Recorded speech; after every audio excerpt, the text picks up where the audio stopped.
So, you guys want to see an unfair comparison? Well, remember when I installed my projector, the LG HU85LA, I told you that I'd be doing some tests. So to test input lag and tone mapping and everything in between. Well, look at that. Now, since the projector will be replacing my TV, my OLED TV, I figured that it would be a good chance to actually compare the two to see how they both perform in a dark room. So, stick around.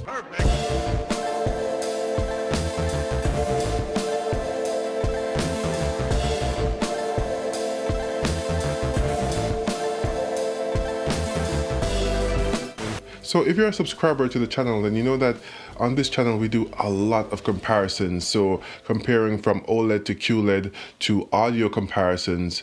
But in this case, I think this is a bit of a slight departure because I've never actually compared a projector to a TV before. Now, I know they're both different technologies with their different audiences, or are they?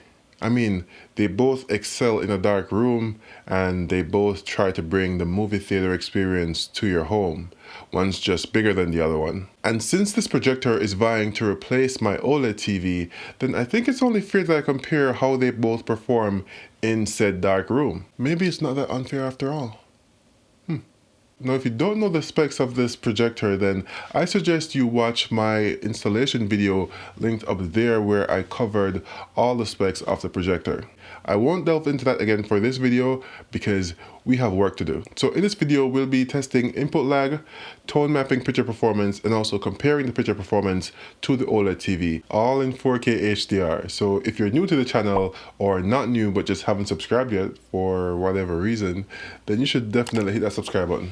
Now, one thing to note before we get on with the comparison is that the TV will look relatively bigger than it actually is because it's actually pulled forward about 3 feet more than the projector screen because there is a TV stand or a projector stand behind it. So you shouldn't use this test to judge things like sharpness, but instead things like black levels or highlight detail or even tone mapping. To calculate the input lag, I'll be using my Atomos monitor recorder, which has different signal types. In this case, it's 4K 30p and at HDR. So this first digit represents 10 milliseconds and the second digit represents 100 milliseconds. So I can test the millisecond response time.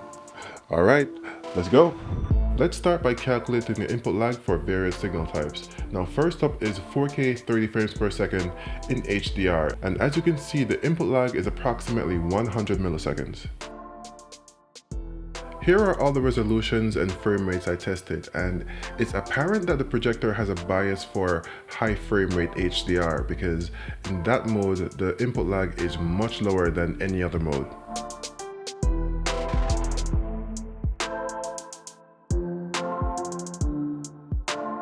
First, I tested the full field brightness to see if the overall luminance would decrease as the bright portion of the screen got bigger, and it didn't. It actually maintained the same luminance output.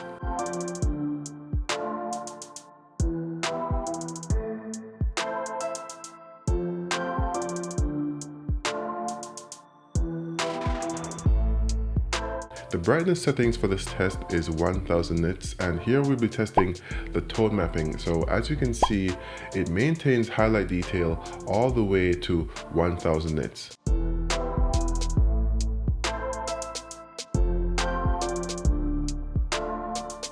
I also tested for banding, and as you can see in this clip, on the brighter side of the colors, there is no banding, but then there is some posterization where the bright colors transition to darker colors. So there we see some banding. The projector handles motion pretty well, as you can see in this clip, but there is the ever so slightest hint of judder, but I also had the de-judder settings turned off, so if I wanted to eliminate that, then I would just turn it back on.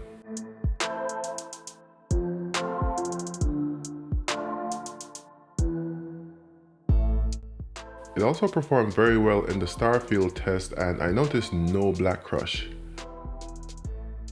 The projector screen is 100 inches, and I'll be comparing it to my 65-inch 2016 B6 OLED TV. Be sure to watch this video on an HDR device if you have one. That's your newer Android or iPhone devices or your 4K HDR TVs. First, let's compare the two using similar levels of brightness. Now, the OLED is set to about 15% OLED light, while the projector is at its max setting. Disregard the scan lines because they're not there in person, but the camera just kept picking it up. As you can see, in a dark room, they both look very good. This is definitely their strong suit. Both displays have a lot of contrast and the colors are really vibrant.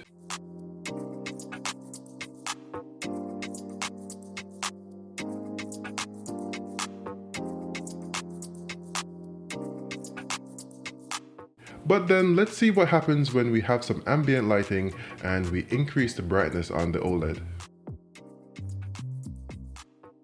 The OLED now has the OLED light level at 100, so this is its max brightness, and as you can see, it's much brighter than the projector.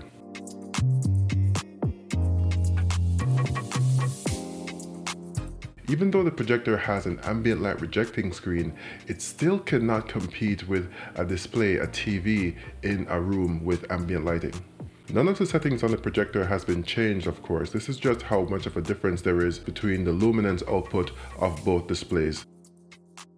The camera is exposed for the OLED, so the projector will look comparatively darker.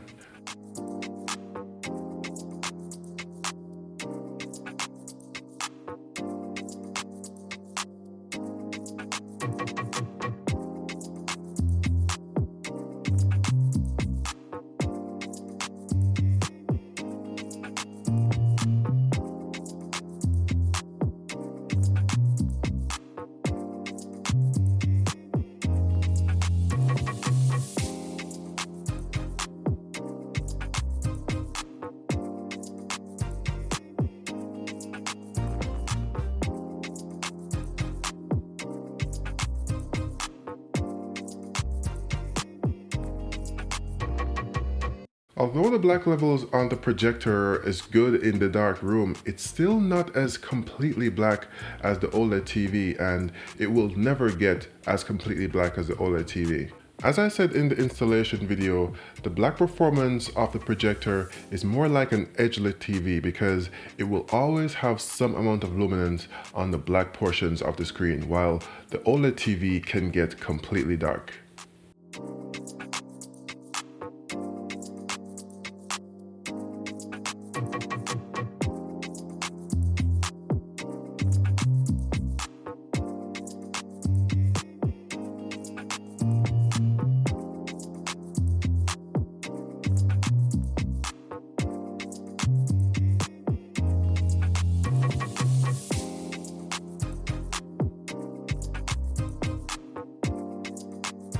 So as you can see, the OLED TV has better black levels than the projector. It's not even up for debate. That said, the Cinegray screen material definitely helped with the black levels of the projector because even though it wasn't as black as the OLED TV, the black levels were still pretty good. Also, the ambient light rejecting properties of the screen definitely help with the picture quality when the lights were turned on, because having the screen means that I can actually watch TV with lights on if I want to. There are still some tests left to come, like the gaming performance for example, but judging by the input lag that we saw, then I don't know if this is meant for gaming. I don't think so. But of course, more tests are still on the way and also the full review. But I wanted to bring you guys along for the ride so you can see exactly what I am experiencing with the projector and how I form my final opinion of it. I'm also going to be using more standardized picture testing for all the 2020 model TVs that I'm going to review this year. So can't wait for that.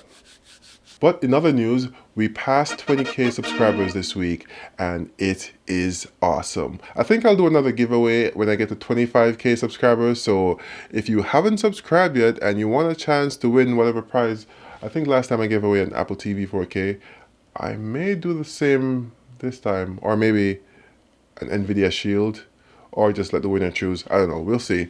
But I'll be having a giveaway at 25k subscribers. Thank you to everyone who has subscribed so far and for watching my content, because it's because of you that the channel continues to grow, that we can do more and bigger and better things. So I appreciate it. Thank you. Oh, and to celebrate, if you want to support the channel by buying stuff from the merch store like t-shirts like this, then I have decided to erase all the shipping charges. So I'll be putting a promo code in the description of the video where if you apply it, you will not be charged shipping, because I think it's like $4 for shipping, which is a bit much. So it's gone. But yeah, let me know your thoughts in the comments about which you prefer. Would you rather a 65 or 77-inch OLED TV, or a projector which goes from like 90 to 120 inches? Which one would you choose? As always, don't forget to like the video and share it with a friend. Thanks for watching, and until next time, this has been your friend and neighborhood Villaman saying peace.